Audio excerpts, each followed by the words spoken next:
সর্ষের তেল। Hello friends, দেখো আজকে আমি তোমাদের কাছে মেথি রুই করে দেখাবো।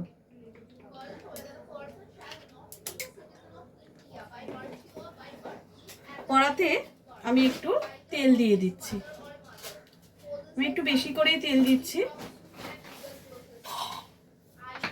আর দেখো এখানে অনেকটা রুই মাছ নিয়েছি, 10 পিস মতো, আর তাতে নুন হলুদ নিয়েছি। মাছগুলোকে নুন হলুদ দিয়ে ভালো করে মেখে নেব।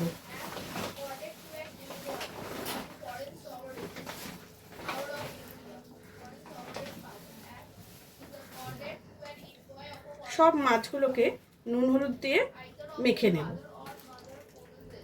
এই মাছটা দুরকম ভাবে হয়।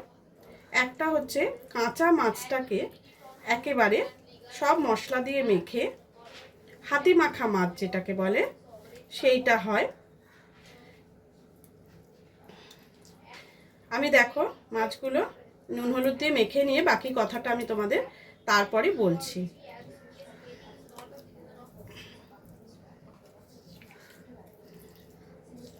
এটা কিন্তু খেতে খুব ভালো হয়, এটা এত সুন্দর টেস্ট হয় যে বলার কথা না। খুব চটজলদি রান্নাও হয় আর খেতেও খুব সুস্বাদু হয়।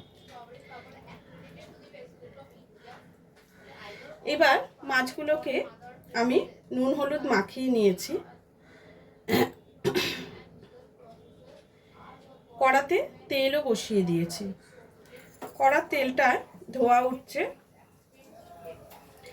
মাছগুলোকে আমি খুব যে কড়া করে ভাজবো তা কিন্তু নয়, কিন্তু এই মাছটা আমি কাঁচাও মেখে করি, কিন্তু আজ যেহেতু আমি একটু হালকা ভেজে করব, আজকে সেই রেসিপিটা তোমাদের সঙ্গে শেয়ার করছি।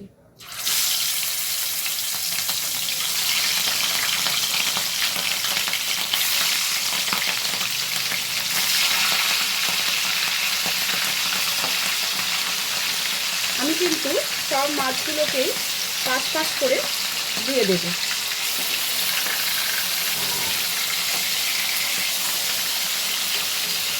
যেহেতু এগুলো বেশি ভাজার প্রয়োজন নেই, আর মাছটার প্রসেসটা একটু আলাদা। দেখো সব মাছগুলোকে আমি গুছিয়ে সাজিয়ে কড়ার মধ্যে দিয়ে দিয়েছি।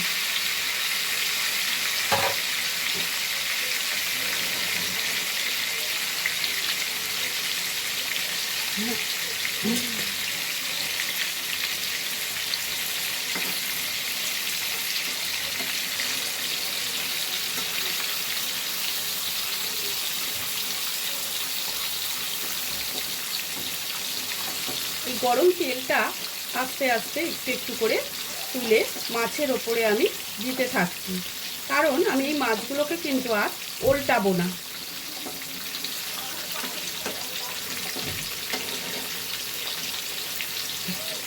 তোমাদের আমি বলেইছি যে এটা কাঁচা মাছও রান্না হয়, সেই কারণেই আমি এটাকে আর উল্টাবো না।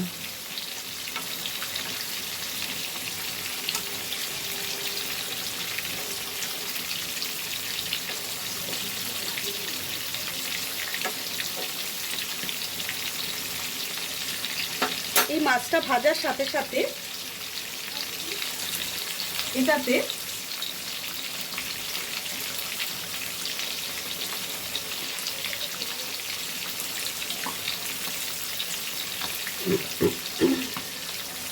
ওপর থেকে এবার দেখো এগুলো কিন্তু একটা পিঠ মোটামুটি ভাজা হয়েছে, হালকা ভাজা, আমি কিন্তু এটা খুব ভাজবো না। এবার যেটা করব, আমি এখানে দেখো পেঁয়াজ কুচি নিয়েছি, টমেটো কুচি নিয়েছি, রসুন কুচি নিয়েছি, কাঁচা লঙ্কা চিড়ে নিয়েছি, আর ধনেপাতা নিয়েছি। এবার এগুলো এর ওপরে সুন্দর করে সাজিয়ে দেব।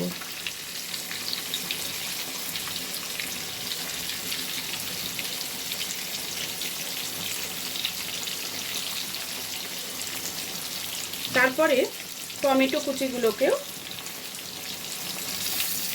এতে সুন্দর করে সাজিয়ে দেব।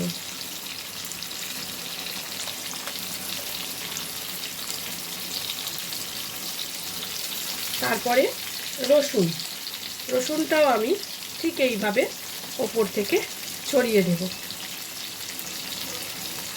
কাঁচা লঙ্কাটাও ঠিক এইভাবে একে একে এর মধ্যে দিয়ে দেব। এই যে ধনে পাতাটা দেখছো, এটা আমি একটু পরে দেব। এখানে এখনো খানিকটা কাজ রয়েছে।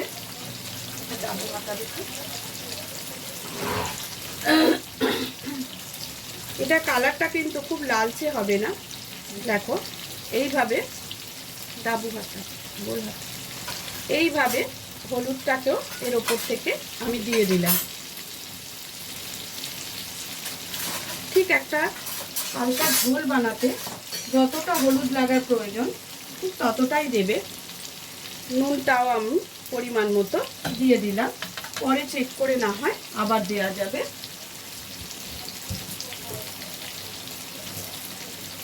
এবার যেটা দেব, অল্প একটু কাশ্মীরি লঙ্কার গুঁড়ো, একটা হালকা বাসন্তী কালার হবে। অনেক সময় আমার আবার লালও হয়ে যায়। এই যে এটা দিলাম, এর মধ্যে এবার আমি জল দিয়ে দেব।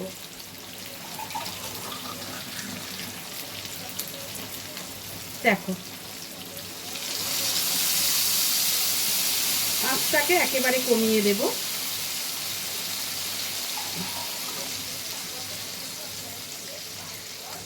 এবারে এটার আসল যে জিনিসটা, মেথি মাছ। তাহলে আমার একটা কাজ রয়েছে, যেটা হচ্ছে এই ডাবু হাতাটার মধ্যে আমি খানিকটা সর্ষের তেল নিয়ে নিলাম, আর এইটাকে এই উনুনের মধ্যে ধরে একটু গরম হতে দিতে হবে। তার মধ্যে প্রায় 1 চামচে সমান মেথি ভালো করে ফুটিয়ে নিতে হবে।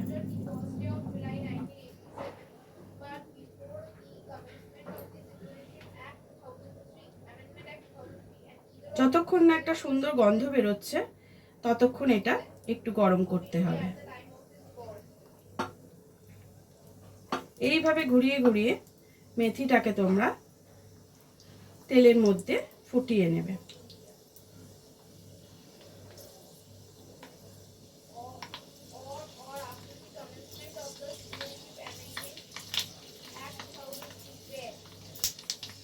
খুব সুন্দরভাবে গন্ধ বেরোচ্ছে। আর এইভাবে তড়কা লাগাও। অনেকে মেথির তেলটা দেয় মেথিটাকে বাদ দিয়ে, কিন্তু আমি মেথি সমেতই দিই। আর এইবারে ধনে পাতাটা ওপর থেকে ছড়িয়ে দাও। যদি তোমাদের মেথি পড়লে মুখে, আমি খুব 1 চামচে মেথি এতটা মাছে কিছুই নয়, যদি তোমাদের মনে হয় মেথিটা তুলে নিয়ে বা ছেঁকে নিয়ে তোমরা তেলটা দেবে, সেটাও দিতে পারো। তবে মেথিটা যতটা ফুটবে ওর সাথে ততটা সুগন্ধ বেরোবে। এবার আমি এটাকে 15-20 মিনিটের জন্য বন্ধ করে দিলাম। তারপর আমরা আবার ঘুরে আসব। দেখো আমি এবার ঢাকাটা একটু খুলবো। দেখো এটা কিন্তু বাসন্তী কালারেরই হয়েছে। দেখো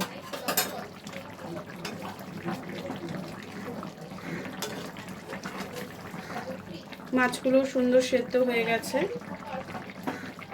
খুব সুন্দর একটা সেন্ট বেরোচ্ছে।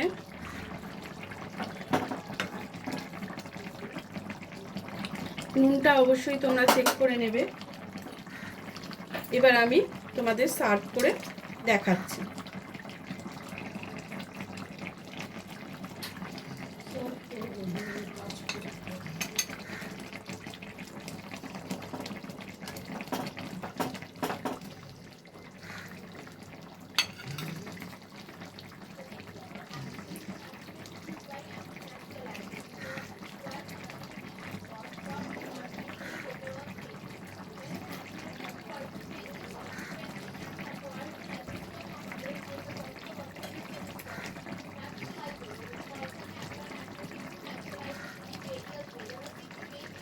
হয়ে গেল আমার মেথি মাছ। এটা কিন্তু খেতে খুব সুন্দর হয়, তোমরা অবশ্যই ট্রাই করে দেখো।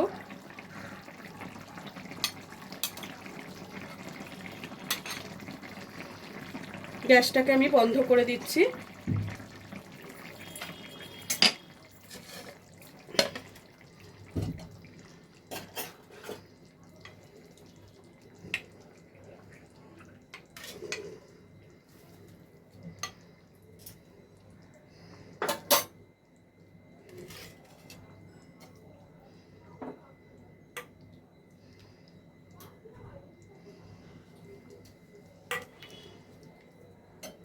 তোমরা নিশ্চয়ই দেখতে পাচ্ছ মাছটা কত সুন্দর কালার হয়েছে, বাসন্তী কালারের হয় এটা। হ্যাঁ, বেশি লঙ্কার গুঁড়ো কিন্তু এতে দেবে না, কাঁচা লঙ্কা চিড়ে দেবে, তাতে এটা খেতেও ভালো লাগবে। আর কাঁচা লঙ্কারও একটা সুগন্ধ আর মেথির একটা সুগন্ধে এই মাছটা কিন্তু খুব ভালো হয় খেতে। এটা অবশ্যই তোমরা একবার ট্রাই করো আর আমাকে বলো কেমন লাগলো। কেমন? আজকের মতো ভিডিওটা এখানেই শেষ করলাম, আবার পরের দিন অন্য কোনো ভিডিওর সাথে চলে আসবো।